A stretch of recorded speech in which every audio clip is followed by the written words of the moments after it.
sesuatu yang bisa diukur enggak? Kecerdasan emosional lah. Kecerdasan emosional? Ya, bisa diukur enggak? Bisa, Pak. Ini kan kalau nggak salah kan kalau pengukuran di kuantitatif itu kan pakainya indikator ya, Pak lah. Ini apa? Kecerdasan emosional itu kan saya menemukan indikator-indikator yang berkenaan dengan kecerdasan ini di beberapa literatur, Pak. Nah, indikator yang berhubungan dengan kecerdasan emosional ini diantaranya kemampuan bersikap fleksibel, tingkat kesadaran yang tinggi, kemampuan menghadapi rasa takut, dan yang terakhir itu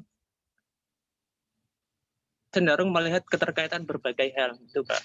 Jadi kan semua itu berangkat dari indikator, itu Pak. Oke, kecerdasan emosional Anda cari indikatornya ya, mungkin bisa diukur. Sekarang yang kedua motivasi ya, ini bisa diukur enggak? Anda bisa mendefinisikan, kemudian Anda bisa menemukan indikator-indikatornya enggak? Indikator-indikator dari itu apa? Gimana? Ya, terima kasih. Motivasi belajar itu kan dorongan yang timbul dari siswa, baik itu yang bersifat internal maupun eksternal. Nah, motivasi belajar ini saya juga sudah menemukan dari skripsi saya kan juga dulunya tentang motivasi belajar ya Pak. Itu ada yang dari karya Hamzah B. Uno itu menyebutkan setidaknya ada 6 indikator tentang motivasi belajar. Yang pertama itu adanya hasrat dan keinginan berhasil. Kedua, adanya dorongan dan kebutuhan dalam belajar. Ketiga, adanya harapan dan cita-cita masa depan. Keempat, adanya penghargaan dalam belajar.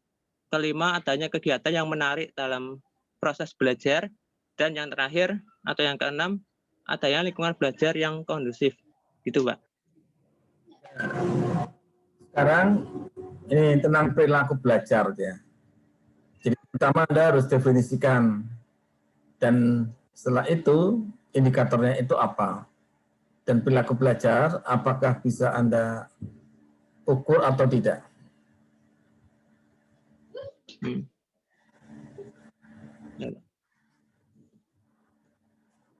Gimana? Pak, tapi kalau misalkan saya baru membaca beberapa jurnal di Google Scholar itu kan, kalau saya ambil indikator dari jurnal gimana ya Pak kira-kira? Ya boleh saja, asal Anda harus bisa memberikan satu penjelasan ya. Sesuatu itu bisa kita dengan jelas ya, ada operasionalnya ya. Jadi belajar itu apa ya? Belajar itu apakah itu bisa diukur atau tidak? Iya, Pak. Atau ya, perilaku belajar itu tidak bisa diukur, tapi bisa dibedakan. Ya, ada beberapa kualifikasi perilaku belajar misalnya dia. Itu nanti akan berimplikasi pada metode yang berbeda. Ya. Kalau bisa diukur, ya itu Anda selamat ya, bisa gampang, ya, bisa mudah untuk menentukan metode. Ya. Anda bisa menentukan statistik yang akan dipakai, ya, itu secara pasti ya. Tapi bagaimana kalau perilaku belajar itu tidak bisa diukur ya? Makanya ada, jadi saya melihat dari variabel-variabel yang Anda tampilkan itu yang harus Anda pastikan ya, itu adalah pada perilaku belajar. Ya. Jadi fokus ya Pak? Iya, ini harus Anda selesaikan itu. Apa itu perilaku belajar? Apakah perilaku belajar itu bisa diukur atau hanya bisa bisa diklasifikasikan. Ya, jadi contohnya gini ya, misalnya kalau jenis kelamin ya itu tidak bisa diukur ya. Anda bisa mengukur jenis kelamin. Ya. Jadi jenis kelamin itu harus apa? Diklasifikasikan ada 2 laki-laki perempuan. Maka kalau misalnya kita akan mendapatkan data tentang variabel jenis kelamin ya di situ Anda klasifikasikan bukan mengukur ya. Beda dengan misalnya prestasi ya. Prestasi itu bisa diukur ya. Prestasi atau semangat atau kedisiplinan ya. Atau mungkin yang fisik ya, tinggi badan, berat badan ya, itu bisa diukur ya. Nah, kalau ini adalah sesuatu yang tidak bisa diukur, hanya bisa diklasifikasikan ya, maka Anda harus bisa menentukan secara pasti ya kira-kira nanti analisisnya itu apa. Jadi gitu ya, Mas Miftah ya, Iya, Pak. yang Pak. berikan masukan. Oke, terima kasih. Ya. Yang berikutnya ada lagi ya. Saya kasih kesempatan satu lagi sebelum kita masuk pada materi ya. Saya, Pak. Siapa? Selamat. Selamat ya. Sebentar. Iya, Pak. Sebentar ya.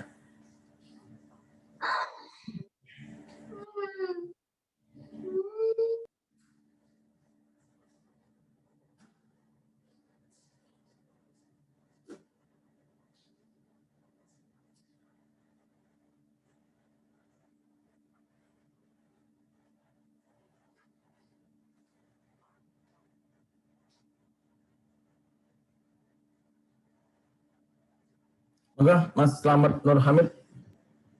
Iya, Pak.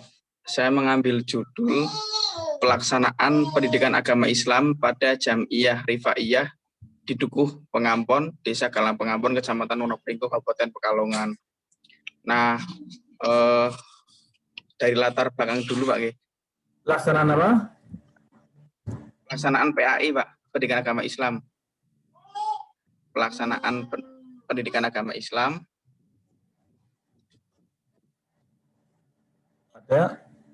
pada Jam'iyah Rifaiyah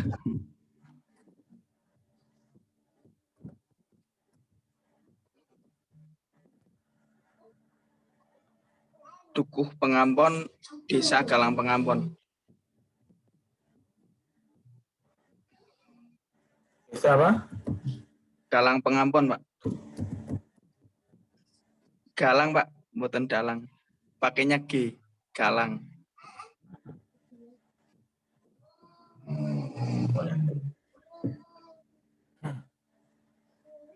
Kecamatan Wonopringgo, Kabupaten Pekalongan.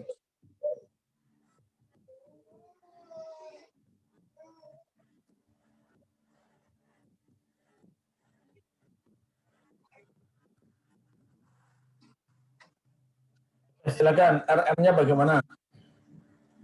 Latar belakang. Oke. Untuk latar belakang, jadi kegiatan atau tradisi di Jam'iyah Rifaiyah ini cukup menarik. Pertama, begini, saya beberapa kali ke sana dan saya melihat suatu tradisi di mereka itu yang cukup kuat dari segi keagamaan. Hampir dari tingkat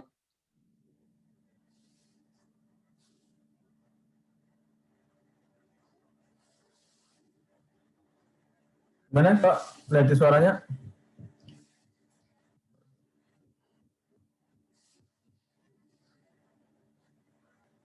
Kalau misalkan malam Jumat itu yang berangkat ngaji itu hanya 1 orang, artinya bapaknya atau anaknya yang mewakili begitu. Tapi kalau di sini dia itu yang kecil itu berangkat, yang kecil dia mengaji berjanji. Kemudian yang muda dia mengaji tahlil begitu. Yang dewasa rotib. Kemudian yang simbah-simbah begitu, yang lebih senior begitu manakib. Jadi dari usia yang kecil sampai yang besar itu semuanya keluar rumah untuk mengaji begitu Pak. Jadi ada semacam tradisi yang kuat. Itu dari segi keagamaan. Terus dari segi kedekatan, mereka sangat apa ya istilahnya punya kekuatan sosial yang cukup kuat sampai dari membangun semuanya. Jadi ngaspal jalan itu mereka bukan bantuan pemerintah, iuran sendiri. Membuat gedung TPQ, membuat gedung majelis taklim, membuat masjid itu semuanya iuran sendiri tanpa bantuan dari luar. Jadi kekuatan sosialnya itu besar. Kemudian tradisi mengajinya itu di hanya malam Jumat. Jadi malam Jumat ada, kemudian malam Sabtu pagi ada, malam Minggu ada, ba'da maghrib ada, dan itu diikuti oleh semua jamaah begitu Pak. Jadi uniknya memang meskipun hidup di kampung begitu, tapi seolah-olah kita ada di pesantren karena tradisi pengajiannya yang begitu kuat itu. Maka saya tertarik untuk mengungkap bagaimana pelaksanaan pendidikan agama Islam atau PAI ini kok bisa sekuat itu begitu. Nah kemudian yang kedua itu faktor pendukung dan faktor penghambatnya Pak.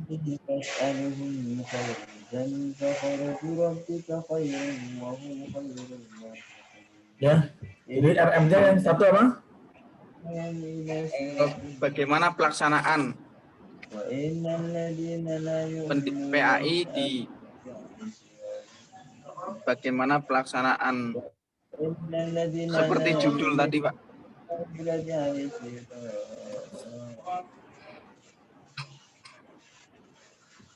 Yang kedua faktor pendukung dan faktor penolak atau penghambatnya. Faktor pendukung dan faktor penghambat.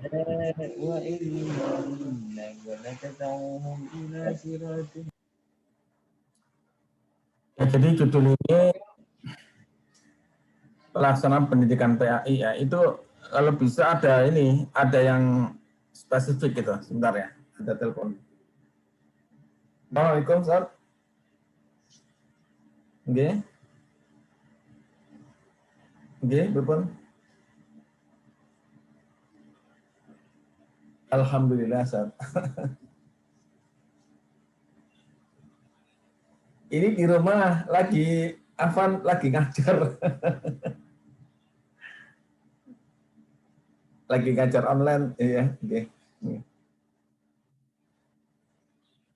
Lebih pun betul apa? Iya.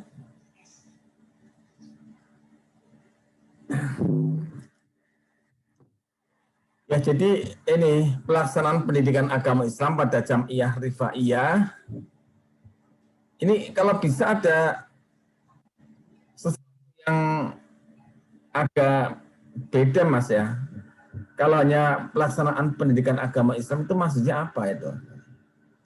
Maksudnya ya apa namanya itu hal yang saya kira datar-datar saja itu ya. Jadi kalau bisa ada sesuatu yang unik itu apa?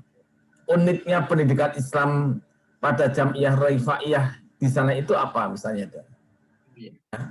Itu kalau bisa ada sesuatu yang menjadi daya ungkit itu ya. Uniknya di sana itu apa misalnya dia? Ya misalnya sana itu kajiannya kitab Rifaiyah itu kan ada kan ya, ada kitabnya khusus kan ya, misalnya kita atau apalah. Kitab terjemah itu. Ya misalnya begitu. Jadi kalau bisa judulnya itu agak dipoles ya, jadi jangan hanya polos seperti ini ya. Ini kurang menarik judul seperti ini ya. Artinya biasa saja dia. Kemudian tentang bagaimana pelaksanaan PAI, ya, ini juga nanti disesuaikan dengan judul. Kemudian rumusan masalah yang bentuknya faktor pendukung dan penghambat itu adalah rumusan masalah yang menurut saya itu kalau bisa dihindari ya. Jadi jangan kalau kita menggunakan ini ya, nanti semua tesis, semua skripsi ya pasti ada rumusan masalah seperti ini. Itu menurut saya itu kurang bagus itu ya. Faktor pendukung dan penghambat itu ya, itu kalau kalau misalnya kita ada suatu hal yang dianggap sulit ya, katakan misalnya ada suatu kegiatan atau treatment tertentu ya, nah, itu mungkin baru ya, atau mungkin ada suatu pembelajaran ya, pembelajaran yang baru sama sekali ya, itu belum pernah ada ya, kita bisa menggunakan itu. Tapi kalau seperti ini ya, itu tiba-tiba ada pendukung dan penghambat itu. Ada apa ya? Datar-datar saja ya, menurut saya ya tidak usah diungkap pendukung dan penghambatnya itu. Jadi saya kira itu. Jadi rumusan masalah itu kalau bisa juga yang juga memberikan sebuah daya tarik tersendiri juga ya. Jadi gitu Mas ya. Mungkin nanti diperbaiki lagi. Ada lagi? Sudah ya? Mbak Ainul Wafa kelihatannya mau ini. Sudah punya belum Mbak? Apa Pak? Sudah punya belum? Sudah punya judul belum? Atau bukan masalah? Ya, Suaranya putus-putus. Ya, itu HP kamu itu, sinyal kamu yang putus-putus ya. Mbak Fatimah, gimana? Sudah punya gambaran belum? Oke, nanti tolong ya dibuat lagi ya. Kalau bisa tiap sebelum kuliah ya, kalau bisa minimal 2 lah itu. Itu nanti untuk menyampaikan hal itu ya, biar nanti kita ada ini. Oke, selanjutnya kita masuk pada materi ya. Monggo yang mau presentasi ya, silakan presentasi ya. Sebelum nanti saya juga akan menyampaikan materinya. Silakan, ini petugasnya siapa? Petugasnya siapa? Saya Pak dan Bu Ismi. Oke, silakan ya. Monggo.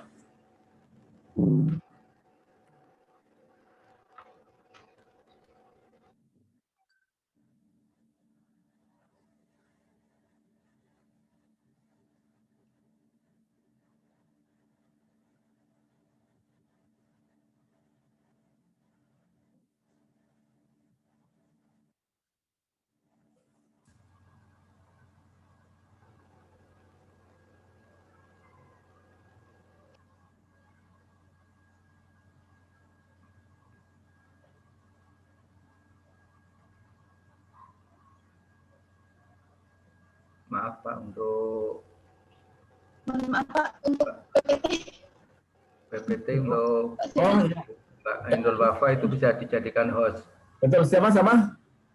Ainul Wafa. Ainul Wafa ya. Nanti apa di Host nanti. lagi ya? Sebentar lagi Pak.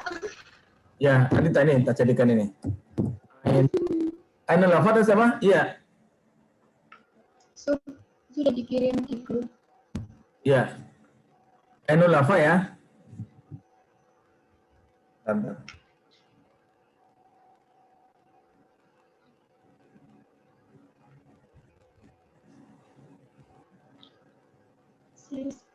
Ainul Wafa sama siapa? Ya, Ainul.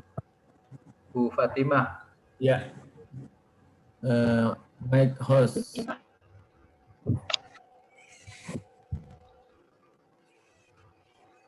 Oke, sekarang hostnya Ainul Wafa. Silakan, Mbak Ainul. Bisa mempresentasikan. Oke.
Ya. Silakan. Sudah itu nampak apa belum, Pak? Sudah nampak ya.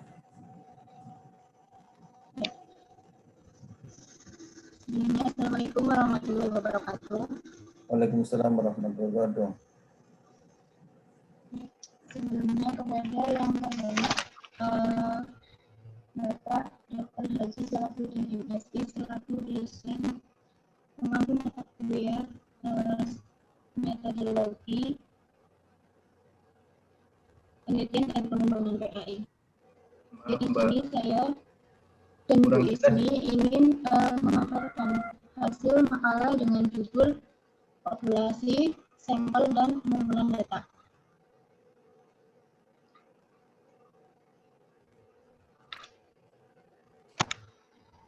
Ya, langsung saja. Yang pertama adalah populasi. Jadi populasi ini secara etimologi berasal dari bahasa Inggris yaitu population, yang berarti jumlah penduduk, artinya keseluruhan atau menyeluruh. Secara terminologi, populasi penelitian ini merupakan keseluruhan atau universal dari objek penelitian, dapat berupa manusia, hewan, tumbuhan, gejala, nilai peristiwa, sikap hidup, dan lain sebagainya.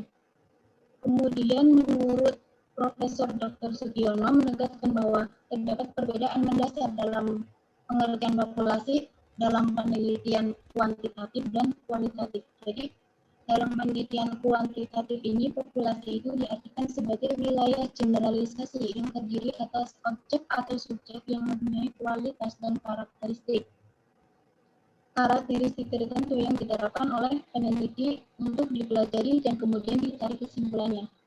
Kemudian kalau penelitian kualitatif ini tidak menggunakan istilah populasi, tetapi menggunakan istilah situasi sosial yang terdiri atas 3 elemen, yaitu tempat, pelaku, dan aktivitas yang berinteraksi secara sinergis. Seperti itu. Kemudian pengelompokan populasi. Ini yang pertama berdasarkan jumlah itu ada populasi terbatas dan populasi tidak terbatas. Kemudian berdasarkan turunan dari populasi terbatas itu ada 2, populasi teoritis dan populasi yang tersedia atau accessible population. Kemudian berdasarkan sumber data atas variasi unsur pembentuk juga ada 2, populasi yang bersifat homogen dan heterogen. Yang pertama ini populasi berdasarkan jumlah, yaitu ada populasi terbatas atau terhingga. Itu populasi yang memiliki batas kuantitatif secara jelas karena memiliki karakteristik yang terbatas. Misalnya 5.000 orang dulu SMA pada awal tahun 1985 dengan karakteristik masa kerja 2 tahun lulusan program strata 1. Jadi ini apa karakteristiknya itu terbatas dan jelas. Kemudian yang kedua ada populasi tak terhingga, yaitu populasi yang tidak dapat ditentukan batas-batasnya secara kuantitatif. Misalnya guru di Indonesia, yang berarti harus dihitung jumlahnya sejak guru pertama ada sampai sekarang dan yang akan datang. Kemudian yang kedua ini populasi berdasarkan turunan dari populasi terbatas. Itu ada 2, populasi teoritis atau theoretical population, yang mana jumlah populasi yang batas-batasnya itu ditetapkan secara kualitatif. Kemudian populasi yang tersedia atau accessible population, yaitu jumlah populasi yang secara kuantitatif dapat dinyatakan dengan tegas. Misalnya guru sebanyak 250 di Kota Bandung, terdiri dari guru yang memiliki karakteristik yang telah ditetapkan dalam populasi teoritis. Kemudian berdasarkan sumber data atas variasi unsur pembentuk, itu ada populasi yang bersifat homogen dan populasi yang bersifat heterogen. Jadi populasi yang bersifat homogen itu populasi yang unsur-unsurnya memiliki sifat yang sama sehingga tidak perlu dipersoalkan jumlahnya secara kuantitatif. Misalnya seorang dokter yang akan melihat golongan darah seseorang, maka dia cukup mengambil tetes darah saja. Kemudian kalau populasi heterogen ini populasi yang unsur-unsurnya memiliki sifat atau keadaan yang bervariasi sehingga perlu ditetapkan batas-batasnya baik secara kualitatif maupun kuantitatif. Kemudian yang selanjutnya ada sampel. Sampel adalah sebagian dari populasi, sebagai contoh yang diambil dengan menggunakan cara-cara tertentu. Jadi sampel yang baik itu adalah sampel yang memiliki populasi atau yang mewakili atau representatif, artinya yang menggambarkan keadaan populasi atau mencerminkan populasi secara maksimal. Kemudian mengenai teknik pengambilan sampel atau teknik sampling itu ada dua, yaitu probability sampling dan non-probability sampling. Jadi probability sampling itu ada 4 macam. Yang pertama itu adalah simple random sampling, kemudian proportionate scientific random sampling, disproportionate scientific random sampling, dan cluster sampling atau area sampling. Yang pertama yaitu probability sampling. Probability sampling ini adalah teknik pengambilan sampel yang memberikan peluang yang sama bagi setiap unsur atau anggota populasi untuk dipilih menjadi anggota sampel. Jadi macamnya itu ada 4. Yang pertama ada sampel random sampling atau sampel sederhana, yaitu pengambilan anggota sampel dari populasi yang dilakukan secara acak tanpa memperhatikan strata yang ada dalam populasi tersebut. Kemudian yang kedua, proportionate scientific random sampling itu teknik ini digunakan bila populasi ini mempunyai anggota atau unsur yang tidak homogen dan berstrata secara proporsional. Contohnya ini misal jumlah pegawai lulusan S1 45, S2 30, dan seterusnya. Jadi jumlah sampel yang harus diambil mengikuti strata pendidikan tersebut. Jadi ini stratanya ini proporsional. Kemudian kalau disproportionate random sampling ini kebalikannya. Jadi sebenarnya digunakan bila populasi ini berserta tetapi kurang proporsional. Misal seperti S3 itu jumlahnya ada 3 orang, S2 4 orang, dan sebagainya. Maka tiga orang lulusan S3 dan 4 orang S2 itu diambil semua sebagai sampel karena jumlahnya terlalu kecil. Kemudian mengenai cluster sampling atau area sampling ini digunakan jika populasinya ini sangat luas, terdiri dari kelompok atau klaster, misalnya penduduk dari suatu negara, kemudian provinsi atau kabupaten. Misalnya penelitian dilakukan secara populasi pelajar SMU di suatu kota. Untuk itu ini dilakukan secara langsung pada semua pelajar, tetapi pada sekolah atau kelas seperti kelompok atau klaster. Kemudian selanjutnya non-probability sampling akan disampaikan oleh Disney.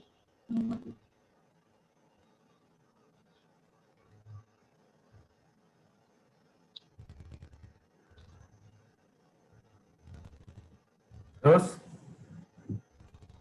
Disney.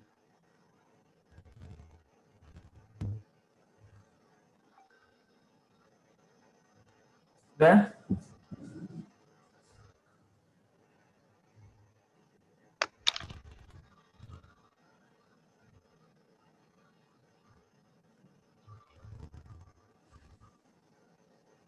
Bismillah.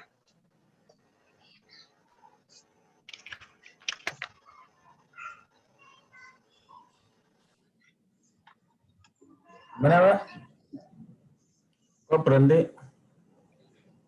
Ini Pak, nanti saya lanjutkan dari Mbak Ainul. Oke.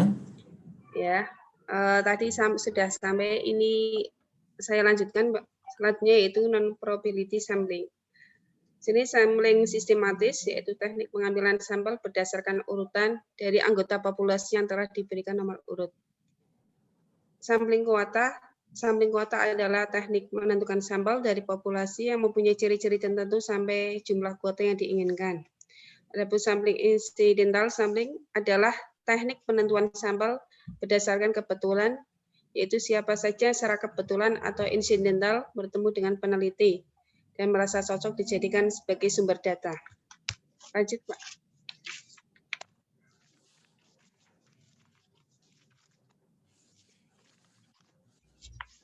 Lanjut, Pak. Next.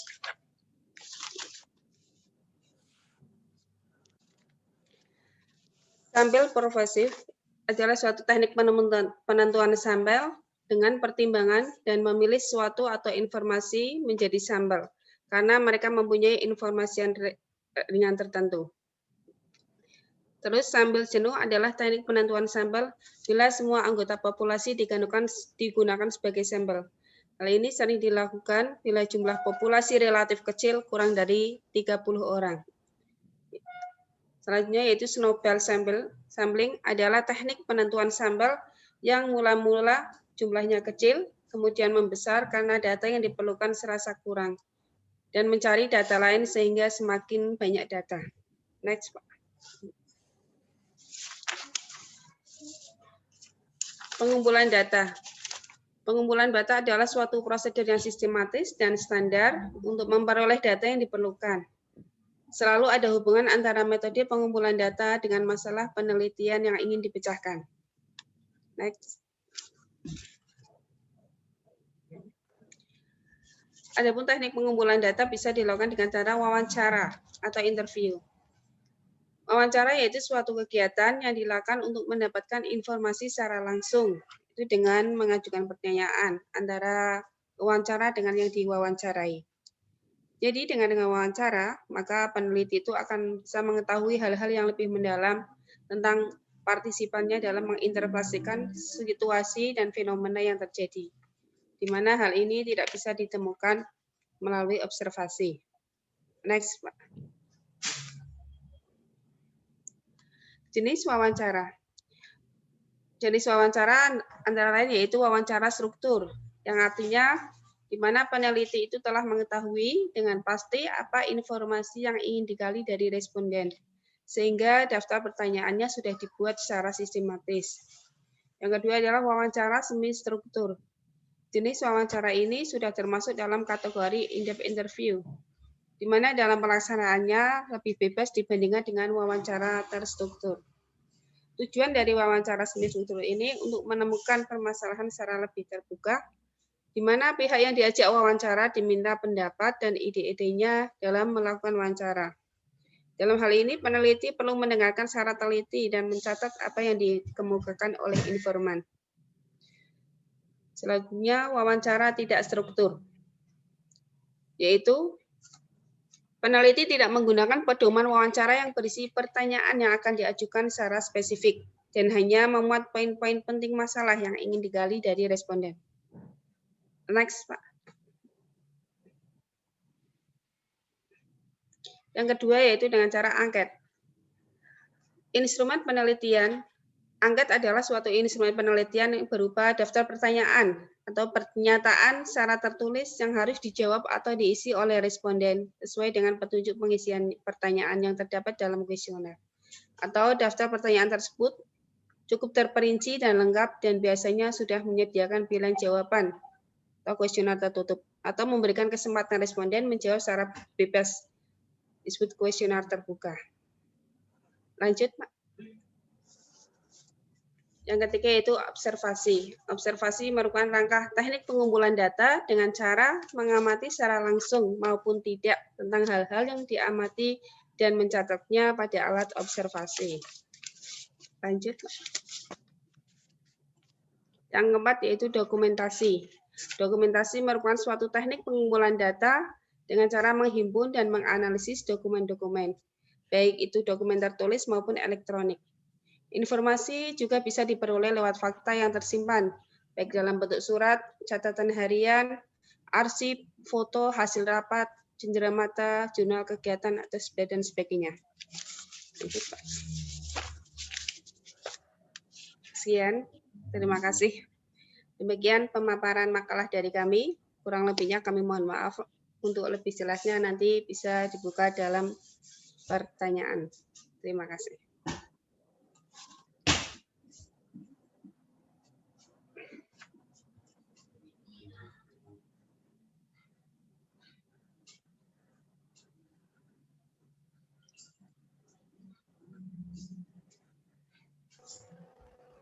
Ya, terima kasih. Itulah pemaparan dari kelompok kami. Silakan bagi teman-teman yang ingin bertanya. Mana sudah? Sudah, Pak. Oke, silakan barangkali ada yang mau memberikan tambahan atau mungkin akan menanyakan. Silakan. Masuk Mbak Ainul, boleh tanya? Catat ya Mbak Inul ya. Halo. Iya, Pak.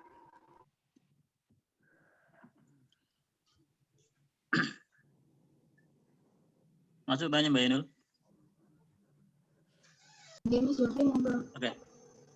Ya, terima kasih makalah dari sampel terus populasi dan teknik pengukuran data.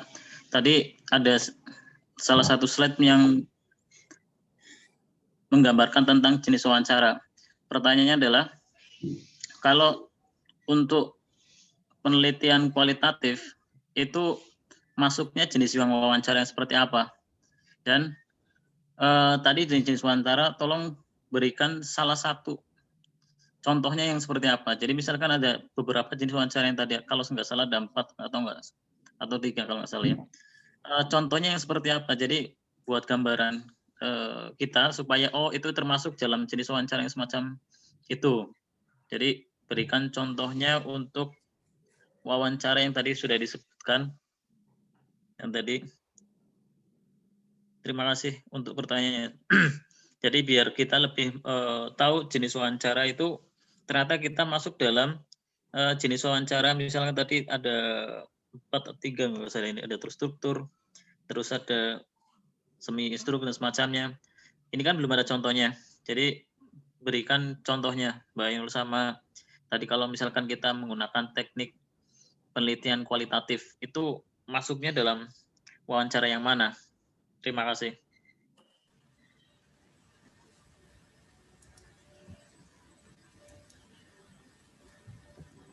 Selanjutnya. Saya Mbak Ainul. Ya, monggo. Ya. Saya mau menanyakan, kenapa penelitian harus ada sampel? Kenapa penelitian harus ada sampel? Terus, kapan sampel itu dibutuhkan? Dengar ya Mbak Ainul ya? Oke, Bu.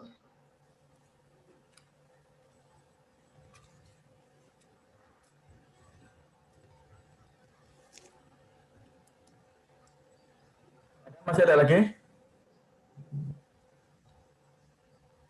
Saya Pak, kalau masih ada kesempatan. Ya, silakan. Ya. Satu lagi ya, Bu. Bu Is, nggak apa-apa ya, satu lagi ya.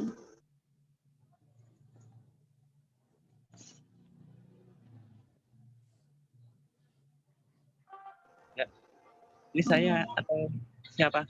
Pak. Ya. Monggo, siapa Mas?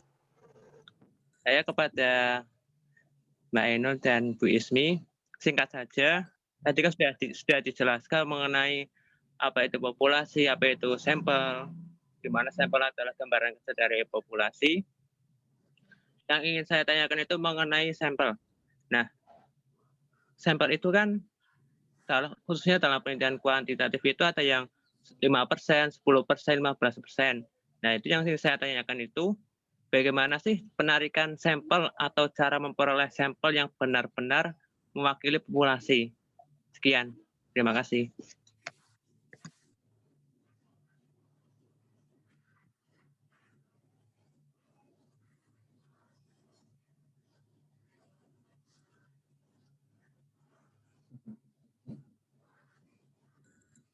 Oke, silakan.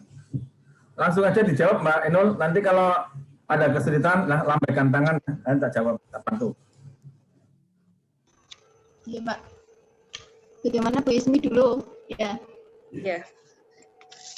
Saya ingin menjawab pertanyaan yang nomor 2 dulu, Pak, yaitu pertanyaan dari Bu Fatimah.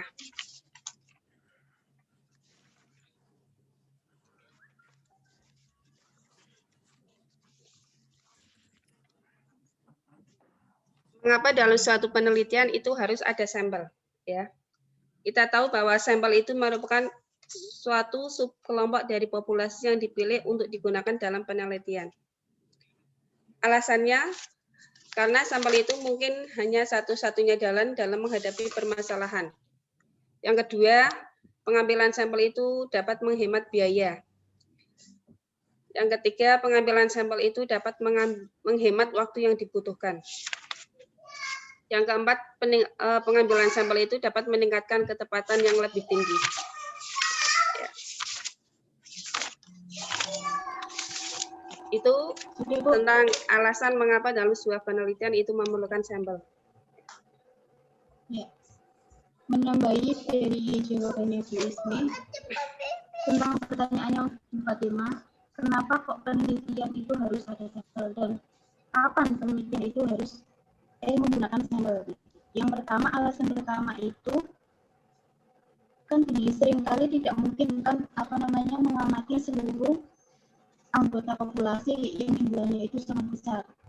Misalnya seluruh siswa se-Indonesia, misalnya kita mau meneliti seluruh siswa di Indonesia atau seluruh siswa di kabupaten ataupun kota. Nah itu kan jika diteliti semuanya kan tidak mungkin.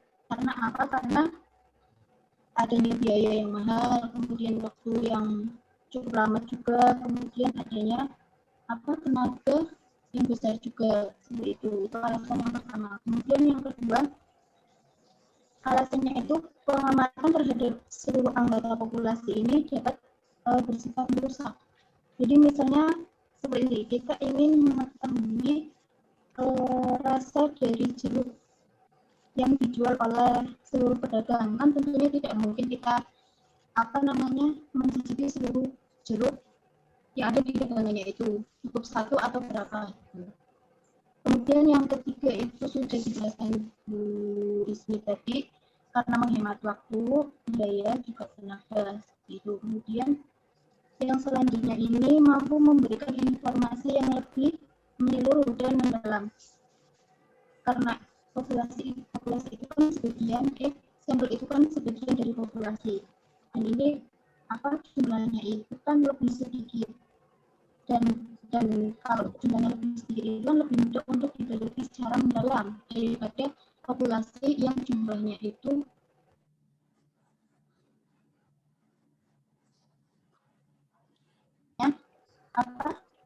populasi yang diteliti atau objek data yang diteliti, seperti itu kurang lebihnya. 4.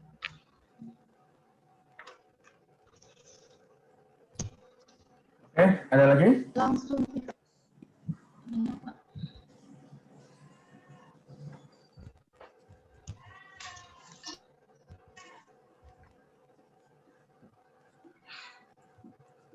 langsung feedback atau jawab pertanyaan semua, Pak? Ya semuanya. Atau saya bantu aja lah langsung minta tolong saya jadikan host lagi ya, Mbak Wafa, Ainul Wafa.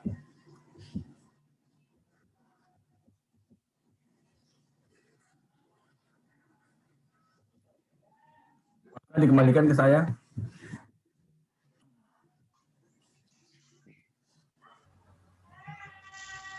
Ya, monggo Pak, ditambahi dari Bapak Dosen mungkin lebih Baik, mantap. saya sekaligus, ini belum ya, saya belum saya dijadikan host dulu ya. Ini belum bisa nih. Ya. Sudah? Saya belum jadi host. Untuk bisa men-share itu harus jadi host dulu.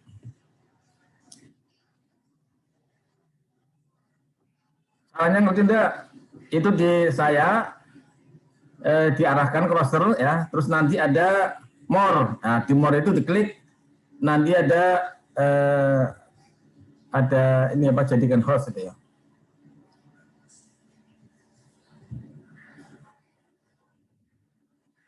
Ya, diarahkan ke saya, kemudian itu kan ada mode, ada more ya, ada more. Oke, sudah. Baik, Assalamualaikum warahmatullahi wabarakatuh. Saya ingin menyampaikan tentang yang tadi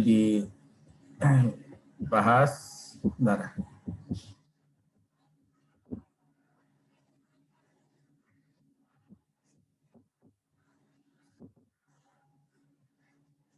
Sekaligus juga saya tambahkan beberapa hal ya. Meskipun sebagian mungkin sudah saya sampaikan ya, secara serpihan-serpihan ya. Secara serpihan sudah saya sampaikan.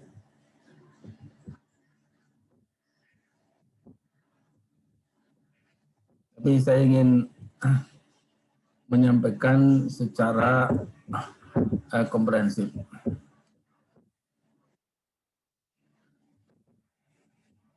Ya, jadi saudara sekalian, jadi kalau kita bicara tentang sampel ya, itu sebenarnya kita bicara tentang bagaimana kita akan melakukan generalisasi dari sesuatu yang merupakan wakil ke semuanya. Makanya saya kasih judul teknik sampling generalisasi dari sampel ke populasi.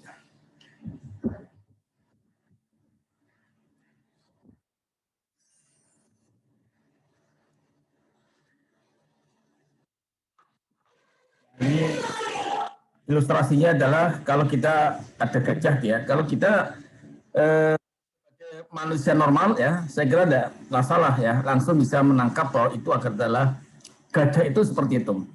Tapi bayangkan kalau ada orang yang tidak normal, katakanlah ada orang buta, katakanlah ada 3 orang buta melihat atau mengenal gajah, maka dia akan mengenal, memaknai gajah itu tergantung dari apa? Dari rabaannya. Tergantung dari apa yang dirasakannya. Nah, dalam penelitian itu juga bisa begitu. Kita bisa mendapatkan kesimpulan yang berbeda-beda kalau kita mendapatkan gambaran yang tidak komprehensif. Nah, orang buta itu akan bisa mendapatkan gambaran yang komprehensif tentang gajah kalau apa? Kalau dia merabanya itu komprehensif. Jadi bukan hanya satu bagian saja, tapi merata ke beberapa bagian, maka dia akan mendapatkan gambaran tentang bagaimana gajah itu. Atau kalau misalnya ada beberapa orang gajah, ya maka ada beberapa orang buta meraba gajah secara bersamaan, maka ada kerelaan di antara mereka untuk bagaimana bersinergi, ya. Sehingga nanti ada gajah yang sebenarnya. Jadi jangan tidak kemudian okol-okolan ya. Si buta pertama mengatakan gajah itu seperti pohon karena dia kebetulan memegang bagian kaki. Ya. Si buta yang kedua mengatakan bahwa gajah itu seperti tembok karena dia memegang perutnya. Si buta yang ketiga yang mengatakan bahwa gajah itu seperti kipas karena dia memegang telinga. Nah, ini akan tidak terjadi ya kalau ada kerelaan untuk bisa mensinergikan. Nah, demikianlah di dalam penelitian itu seperti itu. Ya. Makanya di sini kita bisa melakukan satu penarikan kesimpulan secara komprehensif itu kalau kita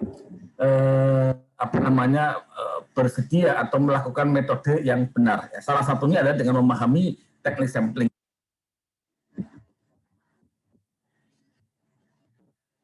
Ya.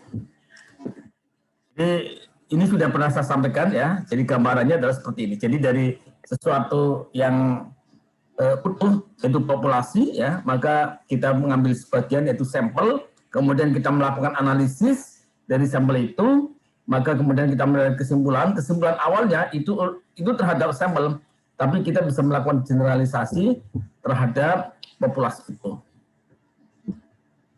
Nah, tadi tentang populasi sudah Anda jelaskan ya. Intinya populasi itu adalah keseluruhan ya. Tentang jenis-jenis populasi tadi juga sudah disampaikan. Nah, dalam hal ini ada penelitian yang objeknya adalah seluruh anggota populasi, ini disebut dengan sensus atau population research ya. Dan ada yang tidak semuanya atau hanya sekitar sampel yang disebut dengan survei. Nah, tadi sampel juga Anda sudah jelaskan ya, ini adalah sebagai perwakilan dari populasi ya. Yang ini bisa dianggap sebagai wakil kalau pengambilannya itu adalah komprehensif ya, pengambilannya itu tidak bias, sehingga sampel itu bisa dianggap sebagai miniatur dari populasi, sebagai mikrokosmos ya. Jadi gambarannya seperti ini ya. Jadi ada keseluruhan ini adalah populasi ya. Ada beberapa anggota ya. Ini mohon jangan ditutup ya kameranya ya. Biar saya tahu Anda itu ngantuk atau enggak ya. Jadi ada beberapa anggota populasi yang mungkin besar sekali, tapi kemudian kita ambil sebagian. Nah, ini di sini nanti saya akan jawab pertanyaan tadi, mengapa perlu sampel ya. Ya. Jadi kita perlu sampel itu setidaknya ada 3. Kalau tadi ada mengatakan ada 4, tapi saya kira bisa juga ya, 4 juga boleh, 3 juga boleh. Jadi intinya bahwa kita perlu sampel di dalam penelitian itu setidaknya ada 3 alasan. Yang pertama adalah agar efisien ya tadi ya. Kalau kita menggunakan penelitian populasi itu jelas tidak efisien ya. Jadi kita memerlukan tenaga, biaya dan waktu yang sangat banyak. Ya kalau misalnya kita akan meneliti tentang penduduk Indonesia semuanya ya dengan sensus ya, setiap kali kita ingin mengetahui tentang orang Indonesia, kemudian kita melakukan sensus ya, saya kira kita akan repot.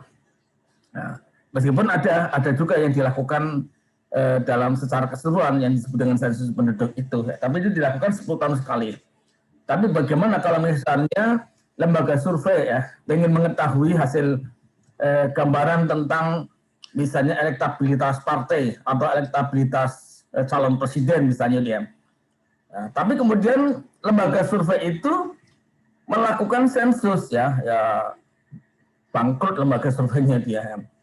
Jadi sebanyak 350 juta ya, itu semuanya dijadikan responden ya. Saya kira tidak ada yang mungkin ya, tidak ada yang bisa ya, tidak mungkin ya.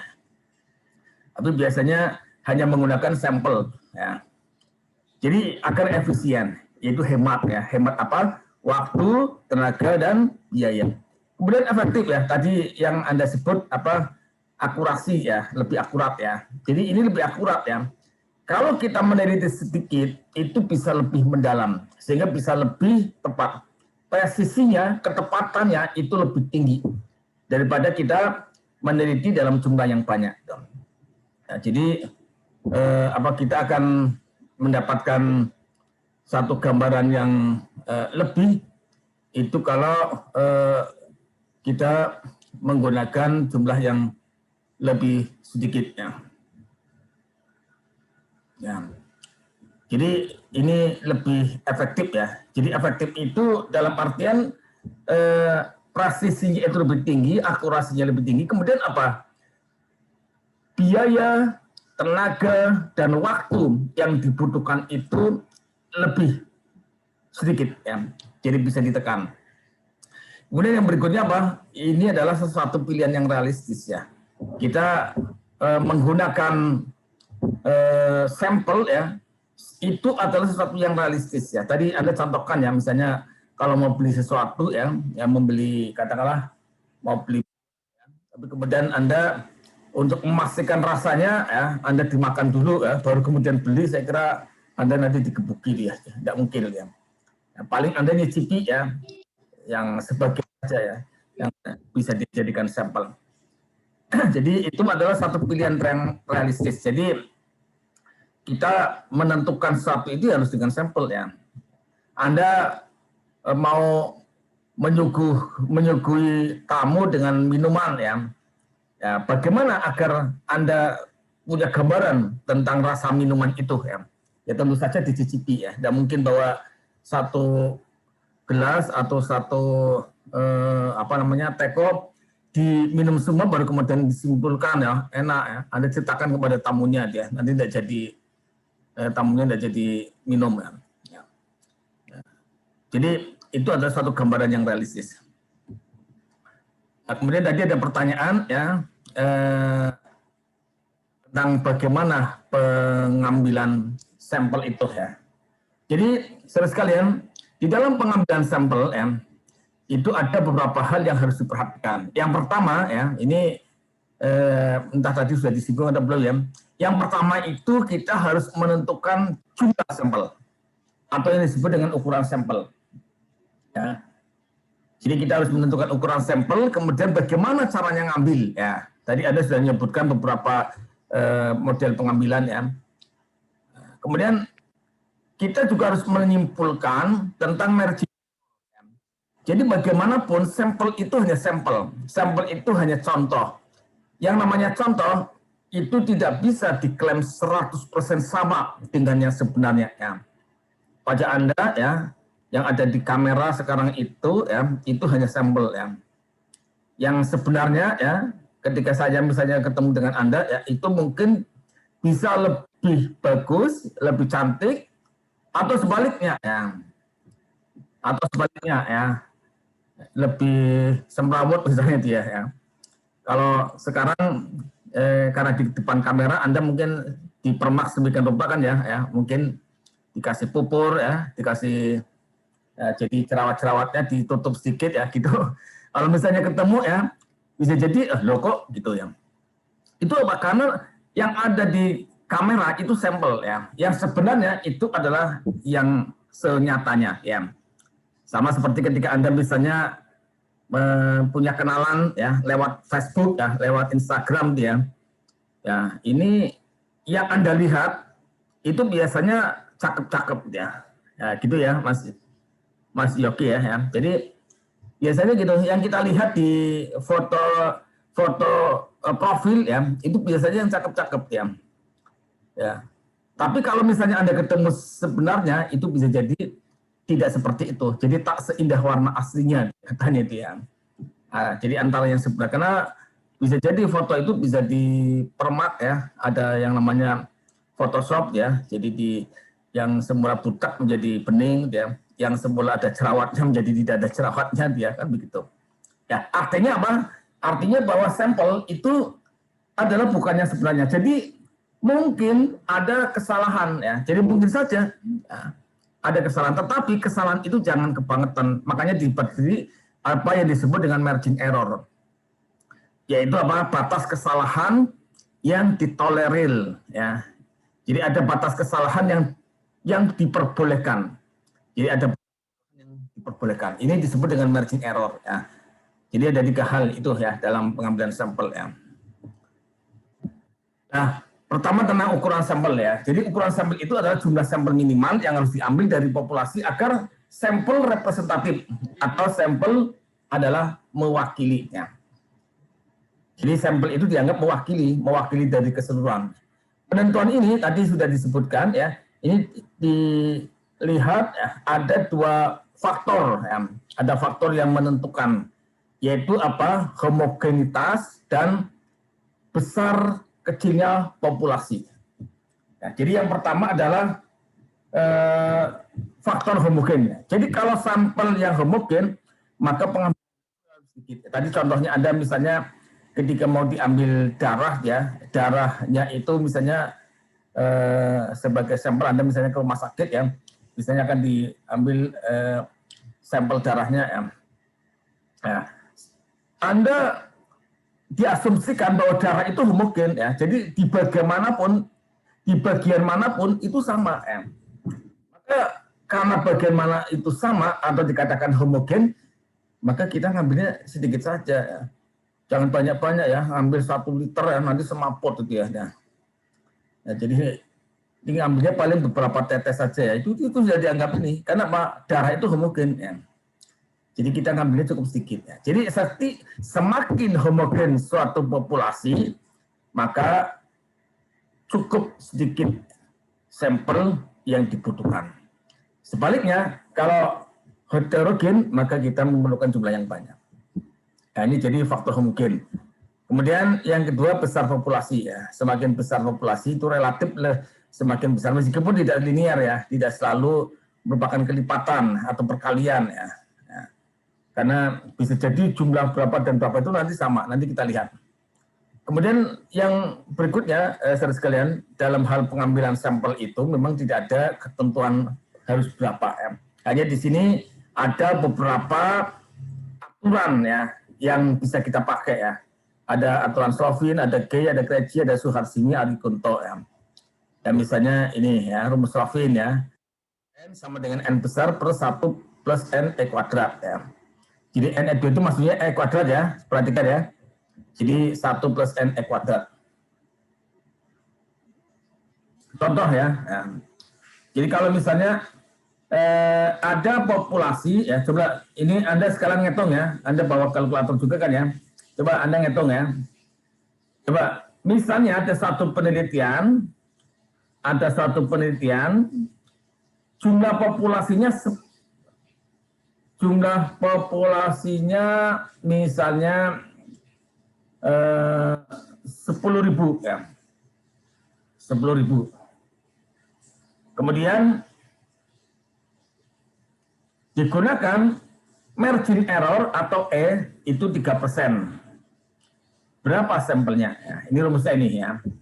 N itu jumlah sampel, N besar itu jumlah populasi, per itu dibagi ya, 1 plus NE kuadrat. Coba dihitung ya. Jadi kalau populasinya 10.000, kemudian margin errornya itu adalah 3%, berapa sampelnya? Coba dihitung.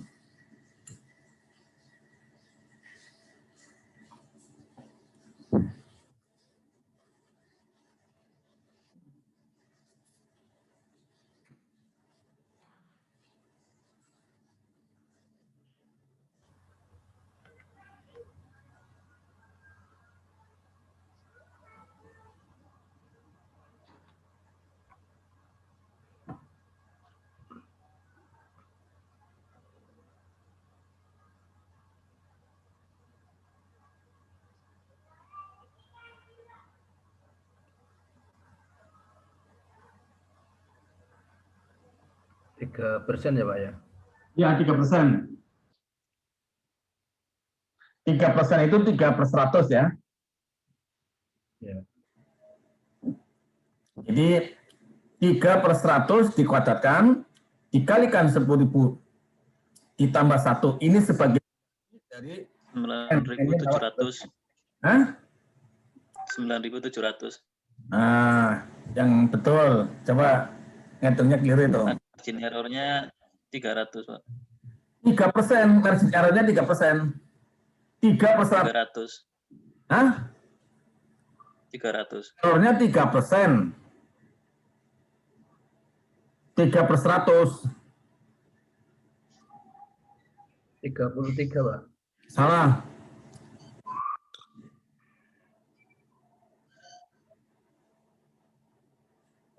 Jadi 10.000 ya per 1 ya. Jadi yang di bawah itu ya, di bawah itu 1 ditambah 10.000 dikalikan 3/100 kuadrat ya. Jadi caranya 3/100 dikuadratkan ya, dikalikan 10.000. Ya, betul 10. Salah. 10 salah. 10 salah ya. Pokoknya Berapa? 100 per 109. 100.000 per 100. ya, 100.000 dibagi ya, yang di bawah dihitung dulu ya. 1 10.000 dikalikan 3/100 dikalikan 3/100 berapa? Jadi kan 3/100 kan 0,03 Pak, kalau dikuadratkan berarti 0,09. 1 ditambah 0,09 itu berarti 1,09. Salah. Dikalikan 10.000 dulu ya. Yang tadi 0,09 dikalikan 0,09 kan ya. 0,03 kan ya. Dikuadratkan jadi berapa? 0,0009. 0,0009 itu dikalikan 10.000 dulu ya. 10.000. Jadinya berapa? 9 ditambah 1 jadinya berapa? 10 itu sebagai pembagi dari 10.000. Jadinya berapa? 1.000. Nah, 1.000 ya. Jadi sampelnya adalah 1.000 ya. Jadi gitu ya. Oke, ini rumus Lovin ya. Jadi rumus Lovin itu seperti itu ya. Yang kedua ada aturan Gay ya, yaitu jumlah sampel minimal itu antara 10% sampai 30%. Ya. Ini ketentuan umumnya seperti ini ya. Tetapi untuk penelitian korelasi jumlah sampel minimal 30. Artinya gini, kalau itu penelitian korelasi, Anda lihat hasil perhitungannya yang pertama itu berapa. Kalau ternyata lebih dari 30, jalan ya, tidak ada masalah. Kalau ternyata kurang dari 30 harus digenepi 30 ya. Jadi gitu ya. Coba Anda hitung ya, Anda catat dulu ya. Ada soal lagi nih yang kedua. Nah, suatu penelitian ingin mengetahui keberagamaan penduduk, ya. Ingin mengetahui keberagamaan penduduk. Ya, ingin mengetahui keberagamaan penduduk. Jika jumlah penduduk satu kelurahan, kita sebut aja lah kelurahan Bojong Batak misalnya, ya, Pemalang, ya. Jika jumlah penduduk adalah 100.000, berapa sampelnya? Nah, berapa sampelnya? Jadi kalau 100.000, ya, berapa sampelnya?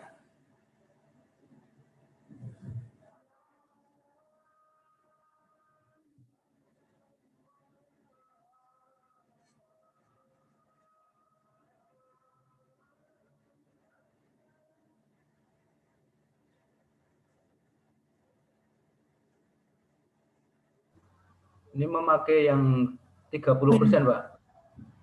Monggo. Berarti Anda nanti menyebutnya antara berapa sampai berapa, gitu ya. Kalau 10% berapa, 30% berapa. Nah, itu nanti jumlah sampel berarti antara itu dengan itu, ya.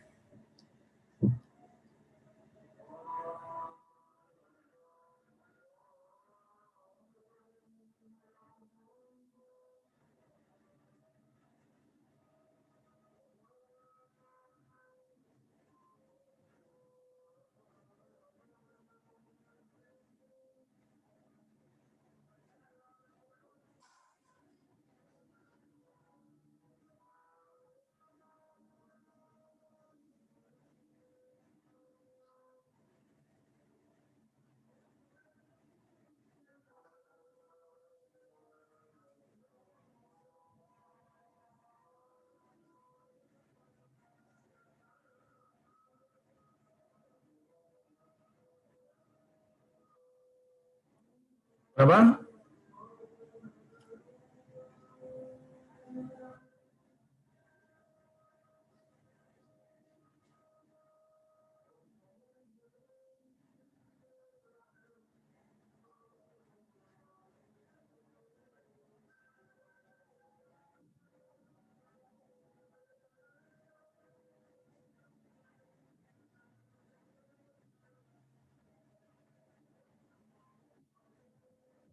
Siapa kok baru datang nih?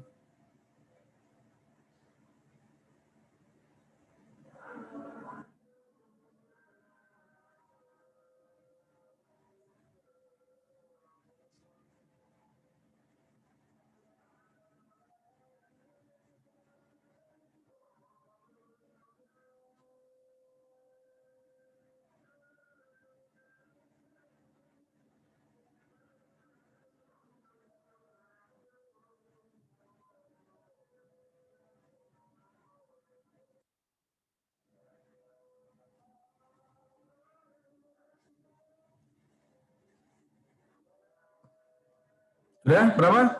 Berapa sampai berapa? Di 10% dari berapa tadi? 10.000, ya. Berapa?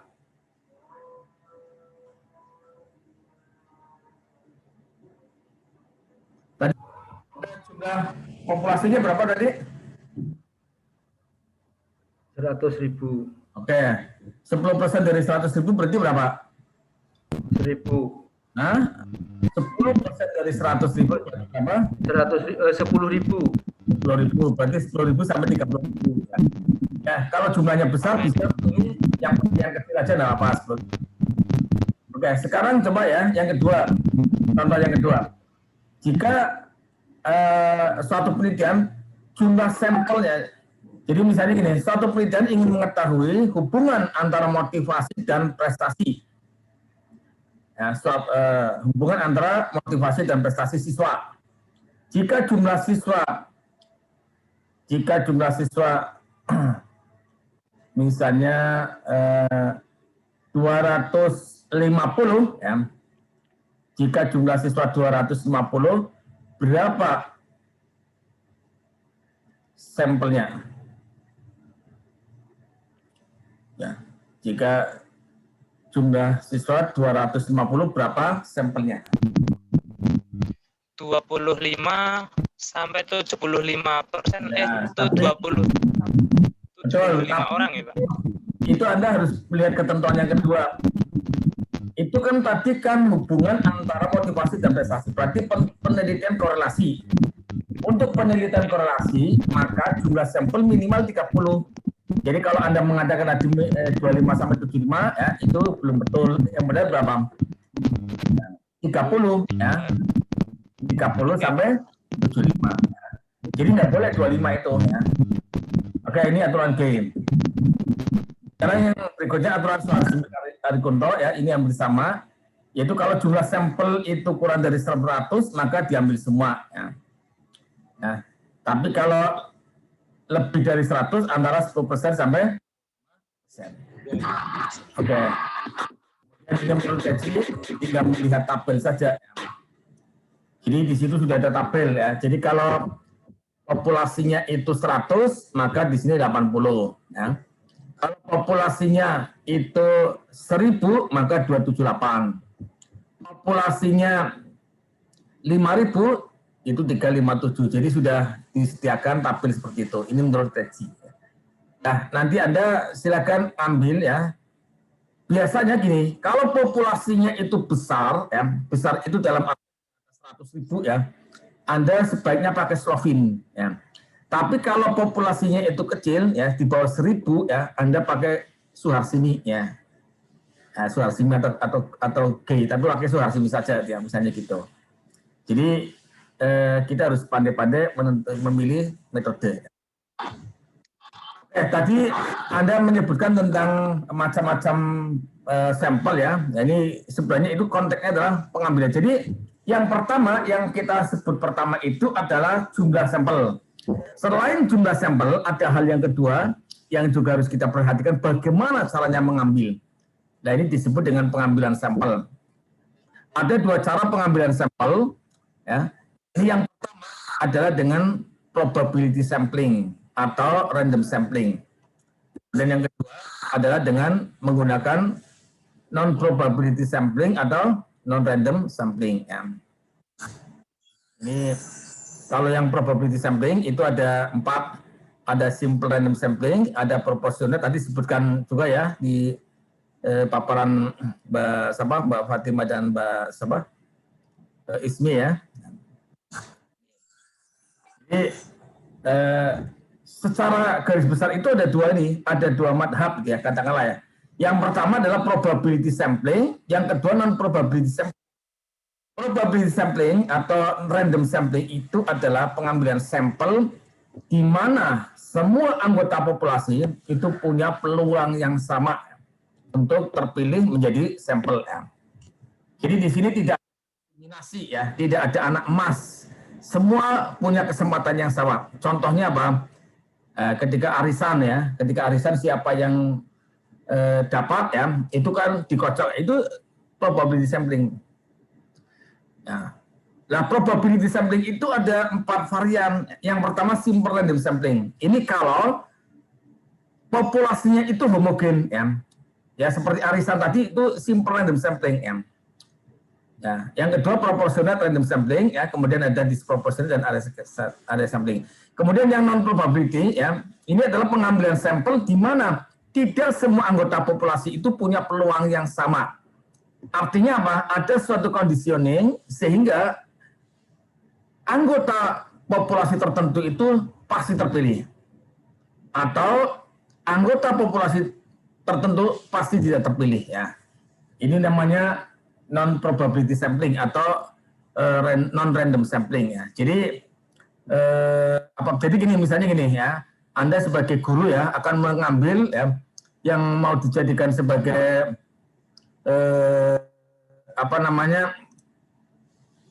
yang akan mendapatkan beasiswa misalnya, ya, itu adalah anak-anak yang miskin. Nah, itu, ya, sudah, yang kaya-kaya sudah. Itu namanya bukan probability sampling, ya.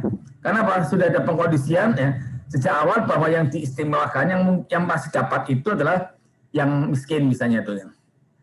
Nah, atau akan dipilih anggota Paskibra ya. Ya. Sudah ada ketentuan dari awal ya, yang bisa menjadi anggota Paskibra adalah yang ibadahnya misalnya berapa? Nah, misalnya ibadahnya misalnya 160 misalnya begitu ya. Jadi sudah ada ketentuan dari awal begitu. Itu sudah tidak probability sampling lagi ya, tapi non probability. Dan di sini ada systematic sampling, quota sampling, ada accidental, ada purposive, ada sample jenis probable sampling. Nah, jelasannya ini ya. Yang simpel. Jadi ada populasi homogen ya. Contohnya misalnya peserta arisan ya, itu dianggap homogen ya. Dibuat kelintingan ya. Kemudian ditaruh di botol, dikocok ya, itu sudah dianggap homogen. Yang terpilih itu adalah sebagai sampel. Nah, ini namanya sampel random, sampel representatif ya. Jadi sampel itu jadi tidak boleh protes ya. Pak, saya kok tidak keluar? Ya, itu memang begitu ya. Ya, hasilnya memang begitu ya. Ini diambil secara random ya,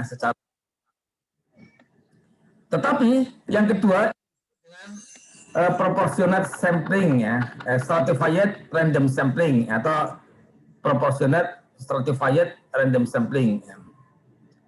Adalah kalau populasinya itu berstrata ya, berkelas-kelas ya. Jadi ini misalnya ya, Anda lihat ya, di sini berkelas-kelas ya. Ya. Maka masing-masing itu harus mempunyai wakil. Ya. Jadi tidak blok ke salah satu ya. Ya contohnya di pemilu ya, di pemilu itu kita tidak boleh misalnya wakilnya hanya dari Jawa saja ya. Nanti luar Jawa bisa nuntut merdeka misalnya dia. Nah, jadi ada perwakilan secara proporsional masing-masing itu ya. Ini juga sama ya. Nah, jadi tiap-tiap segmen itu mempunyai wakil dan jumlahnya itu proporsional. Ya. Ini yang namanya certified random sampling. Nah, kemudian kalau yang berikutnya ada cluster sampling ya. Nah ini. Kemudian kalau yang apa tadi contoh yang lain ya, ini yang systematic sampling ya, itu pengambilan sampel dengan nomor urut ya. Misalnya yang menjadi sampel adalah kelipatan 2 atau kelipatan 3, kelipatan 4, itu namanya systematic sampling. Kalau quota sampling ya, itu tiap-tiap kelompok itu diberi wakil, diberi kota. Kalau purposive ya, itu pengambilan sampel dengan apa memperhatikan kepentingan ya. Jadi kita akan meneliti tentang apa namanya pandangan mahasiswa terhadap misalnya terhadap organisasi ekstrakurikuler misalnya dia. Ini kita perlu memberikan wakil mereka yang aktif dan tidak aktif ya, itu namanya progressive sampling. Sedangkan sampel jenuh tadi Anda sudah jelaskan ya di presentasi tadi ya, diambil semuanya. Biasanya terjadi apa? Kalau jumlahnya kurang 30 atau kurang dari 100. Kalau menurut Suharsini Adikunto ya kurang dari 100 itu diambil semua. Ya, contohnya ini ya, stropor sampling itu seperti ini. Nah, ini stropor sampling. Nah, ini stropor sampling. Jadi kita ngambil sampel ya, Anda pilih sampel, kemudian sampel itu contohnya. Nah, saya teman. Kemudian masing-masing cari teman lagi. Nah, seperti apa ini? Seperti MLM tadi ya. Jadi terus ya, sampai secukup.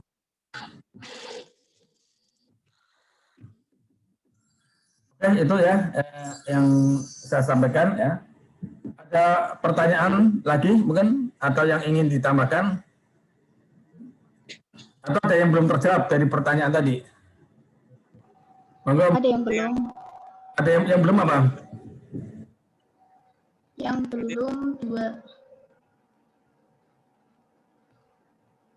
Kenapa? Yang mungkin sudah disinggung. Tenang apa coba? Yang belum itu jenis wawancara untuk penelitian kualitatif itu seperti apa? Kemudian contoh salah satunya itu. Salah satu jenis-jenis wawancara. Ya. Jadi untuk penelitian kualitatif ya, itu ya yang Anda sodorkan tadi itu semuanya itu merupakan contoh-contoh penelitian kualitatif ya. Jadi ada yang terstruktur, ada yang tidak struktur ya. Itu tergantung dari kepentingannya ya. Tergantung dari kepentingannya. Artinya Anda ingin melakukan penelitian, ketika Anda ingin mendapatkan data, maka Anda sudah buat outline ya. Anda sudah buat outline ya. Nah, kemudian outline itu diwujudkan dalam bentuk apa? Dalam bentuk pertanyaan-pertanyaan itu. Ya. Jadi kita melontarkan pertanyaan, tapi kemudian sekaligus juga kita giring, kita giring sesuai dengan yang kita harapkan atau sesuai dengan arah pembicaraan kita. Itu namanya wawancara terstruktur ya. Tapi kalau yang tidak terstruktur gimana? Ya ngobrol bebas ngalor ngidul itu ya. Ya itu kadang diperlukan memang ya, ketika kita ingin mendapatkan yang murni ya, yang natural ya. Misalnya Pak Sunar misalnya ya ingin mengetahui tentang pendapat masyarakat ya tentang undang-undang OEBL misalnya dia. Kemudian ngobrol di kamling ya, ronde ya, sekaligus ngobrol ngalor ngidul ya, sambil ngerekam misalnya dia, jadi itu. Yang ngobrol ngalor ngidul itu bisa merupakan bahan wawancara ya, tetapi di situ memang mungkin kita akan ngambil sesuai dengan kebutuhan ya, yang tidak dibutuhkan ya di-delete itu ya. Ya. Ada kelebihan dan kelemahan antara wawancara terstruktur dan tidak terstruktur ya. Yang terstruktur ya itu kita bisa mendapatkan data ya, data-data yang kita harapkan. Ya. Tetapi wawancara terstruktur itu kadang terkesan kaku dia, karena apa? Sedang ngomongin enak di-cut ya, diarahkan itu ya. Itu seperti itu. Nah, yang enak itu sedangkan wawancara yang tak struktur ya, itu kita bisa ngobrol ngalor ngidul ya, kemudian nanti yang memang digunakan ya dipakai ya, yang tidak digunakan ya dibuang itu. Jadi gitu Mbak ya, artinya bisa kedua-duanya itu kualitatif ya. Nah, yang penting bagi Anda itu Anda buat outline ya.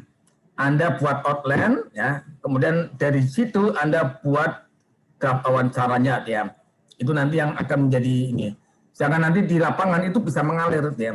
Jadi ya, kita memang sudah punya outline, tapi memang dalam prakteknya itu kadang kita sesuaikan ya. Kita bisa bahkan yang namanya penelitian kualitatif itu kan dinamis ya. Nah, jadi keadaan di lapangan itu bisa berubah ya. Meskipun kita sudah punya rencana ini, ketika melihat di lapangan nanti bisa dikembangkan ke yang lain itu ya. Jadi gitu. Ada lagi Mbak? Ada Pak, satu lagi. Hah? Ada satu lagi. Gimana? Bagaimana penarikan sampel agar benar-benar representatif atau mewakili? Ya itu tadi sudah tak jelaskan ya. Jadi agar bisa mewakili ada dua hal. Yang pertama, Anda harus menentukan jumlah sampelnya secara tepat ya. Jadi sampel dikatakan representatif itu kalau memenuhi ukuran sampel ya. Bagaimana menentukan ukuran sampel tadi sudah saya jelaskan. Jadi sampel dikatakan representatif itu kalau memenuhi ukuran sampel tadi sudah dijelaskan. Yang kedua, pengambilannya itu harus kita sesuaikan dengan keadaan populasi ya. Atau disebut dengan sampling frame ya. Jadi kita harus mengetahui sampling frame-nya itu bagaimana ya. Jadi kalau misalnya kita mengatakan bahwa populasinya itu homogen, maka Anda bisa menggunakan simple random sampling ya. Tetapi kalau bahwa populasinya itu adalah berkelas-kelas ya. Contohnya di sekolah ya. Di sekolah itu misalnya Anda akan melakukan penelitian di sekolah. Tadi penelitiannya tadi siapa? Yang pertama siapa? Mas Miftah Farid. Mas Miftah Farid ya, misalnya di sekolah tadi ya. Nah, Anda harus melihat sekolah itu ada berapa kelas ya. Tadi di mana? Ambil di SMA ya. Nah, ada kelas berapa berarti? Kelas 10, 11, 12 kan ya. Ya. Kelas 12 ya misalnya gitu. Nah, kemudian masing-masing kelas ya itu juga terbagi menjadi jurusan kan ya. Ada IPA, ada apa lagi? Ada ya jurusannya apa saja di kelas itu? Ada jurusan IPA, ada jurusan IPS ya, atau mungkin ada jurusan yang lain ya, jurusan keagamaan misalnya kalau di mana ya. Ya, itu seperti itu. Kemudian di samping itu masing-masing itu ada paralelnya. Ya. Misalnya kelas IPA ada IPA 1, IPA 2 ya, dan seterusnya. Nah, di sini kita harus bisa membuat yang namanya peta ya, harus bisa memetakan populasi itu gimana. Nah, kemudian setelah itu kita tentukan ya, ini kira-kira saya akan ngambil di mana ya. Apakah semuanya itu kita ambil? Biasanya si kepala sekolah itu tidak mau ya kalau mengambil semuanya. Mungkin diarahkan kelas 2 saja atau kelas 11 saja misalnya dia. Ya kelas 11 misalnya ya. Kemudian kelas 11 itu sendiri kan ada tadi ya, berdasarkan jurusan itu ada beberapa, kemudian ada paralelnya ya.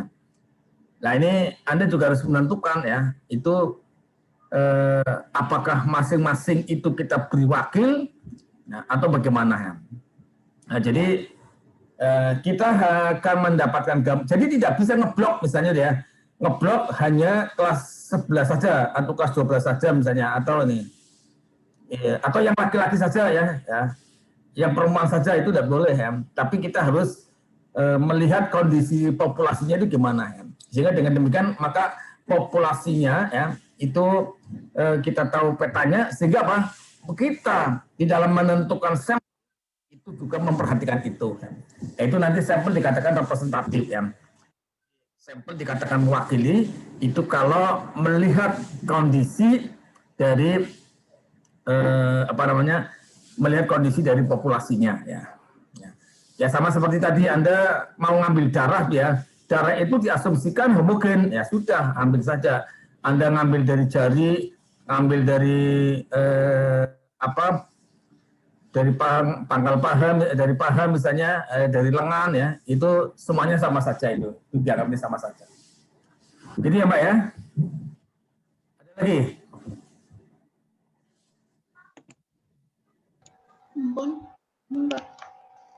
Oke, ada lagi pertanyaan lagi ya? Kalau sudah ada ya, ini sudah asar ya, mungkin bisa dicukup. Cuma ya, ada pertanyaan lagi?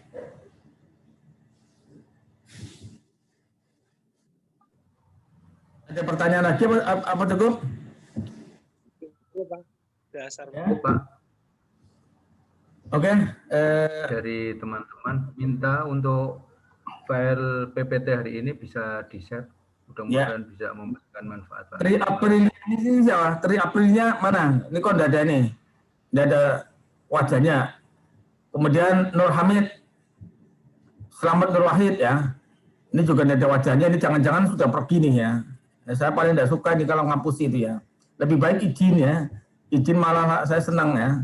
Pak, izin saya tidak ikut kuliah, itu malah gentle ya. Daripada Anda terdaftar di sini, nyatanya Anda pergi ya. Itu berarti ngapus itu ya. Mana Nur Wahid? Pak, ini Pak. Nah, tadi kamu udah ada wajahnya, itu jangan-jangan kamu pergi dia. Baik, saya kira itu ya yang dapat kami sampaikan ya. Terima kasih atas perhatiannya ya. Untuk yang akan datang berarti jadwalnya siapa nih ya? Jadi besok berarti kelompok 4 ya, Mas Herman Wibowo, Wahyu Iza. Ya, jadi kelompok 4. Herman Wibowo, Wahyu Iza. Tentang metode penelitian kuantitatif 1 ya. Ini meliputi nih pengertian, prosedur, menentukan masalah dan variabel, menentukan teori, desain penelitian, instrumen pengumpulan data. Silakan Anda cari dulu ya. Nanti saya kasihnya setelah Anda presentasi ya. Baik, saya kira itu yang dapat kami sampaikan ya. Sekali lagi saya ucapkan terima kasih dan selamat belajar ya, selamat melaksanakan aktivitas berikutnya dan jangan lupa juga sholat asar ya. Saya kira dari saya itu dulu, mohon maaf atas segala kekurangannya. Allahumma ila aqwamit thoriq billahi taufiq hidayah. Assalamualaikum warahmatullahi wabarakatuh. Waalaikumsalam warahmatullahi wabarakatuh.